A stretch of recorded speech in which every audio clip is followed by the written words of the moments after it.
You'll have seen yesterday that FOTA announced its plans to cut carbon emissions by 12% by the year 2012. The teams and the FIA are discussing a new engine formula for 2013, which will showcase technologies designed for fuel efficiency.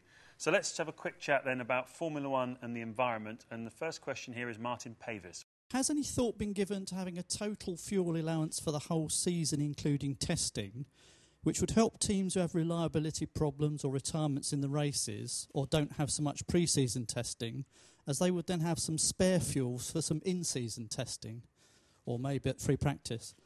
The allowance could then be reduced on a year-by-year basis, resulting in engines becoming more fuel efficient. Tony? Sounds a good idea. Never thought of that. Sounds interesting. But I dread to see how it's going to be actually policed.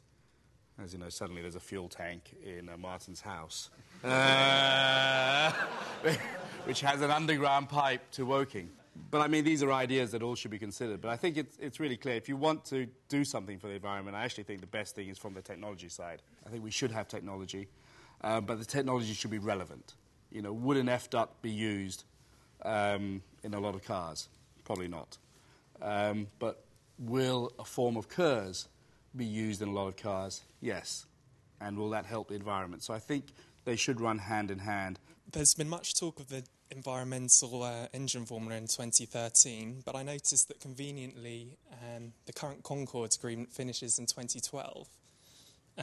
Is there a realistic chance for such a fundamental change in the sport, considering how FOTA derailed the FIA's last attempt to alter the sport with the budget cap? We are very committed as a sport to doing that, and I think what we've done is very encouraging so far. The fact that we've already been able to demonstrate that we have reduced from 2009 and we will continue to reduce to 2012. A lot of effort needs to be taken to see how we can improve upon that.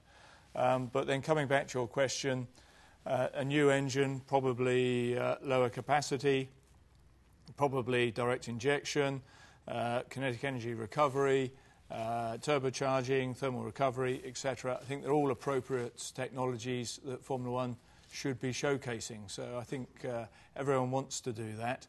We now just have to finalise exactly how we do it, but I'm very confident that we will. Daniel Clegg. Why do you feel that F1 has an obligation to provide future automotive technologies? Or should it be that F1 does what's best sporting-wise? And if that happens to merge with automotive relevance, so be it. All I would say in the Formula One case is that the rule makers have to be careful that they are presenting the engineers with a genuine challenge to make the racing car go faster by ways that would be more efficient, and obviously limiting the amount of fuel you have available by some method does that. You know, the fact is, if we start a race with 5% less fuel, that's 8 kilograms less fuel at the beginning of the race.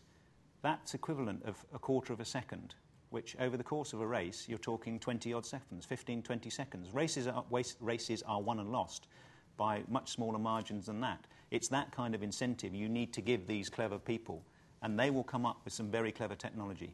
That's a very good point. Tony? Well, you know, I'm the pin-up boy for Greenpeace. I own an airline and a Formula One team. I think it is very important. In my short period in Formula One, there's some incredibly brilliant people. And if those people can use their brains in a way to make our planet better, then I think they should. And I think there's a moral obligation to do so.